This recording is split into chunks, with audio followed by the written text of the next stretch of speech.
Moi, je trouve que l'image qu'on veut donner du loup, enfin que toutes les associations écologiques et autres qui veulent donner du loup, c'est des gens qui ne sont pas du tout sur le terrain. On veut donner l'image du loup qui est gentil, qui est sociable, qui peut cohabiter avec les éleveurs. Ce n'est pas possible. Ce ne l'est pas en France, ce ne l'est pas en Italie, ne l'est nulle part. C'est pas pensable, quoi.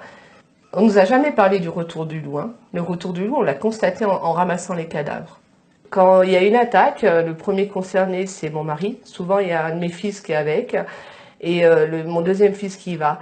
Après, on est dans un état où on ne se quitte plus. On ne peut pas quitter, entre guillemets, l'autre parce que l'autre est un soutien permanent. C'est un peu compliqué et mes enfants, depuis au moins 7-8 ans, vivent ça chaque année, quoi. Ils ont 15 ans, depuis l'âge de 6-7 ans. Ils ont vécu avec les attaques et ramassé aussi les cadavres. On n'a pas pu préserver parce que c'était le quotidien, quoi.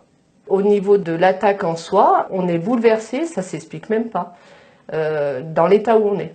On est dans un état où on sait qu'on va trouver quelque chose, on n'a pas envie de le trouver, et après on se dit combien on va en ramasser.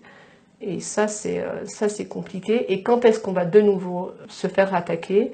Et quand est-ce qu'on va ramasser de nouveau les cadavres? Et face à ça, on est face à des gens qui nous disent vous faites pas votre boulot, quoi.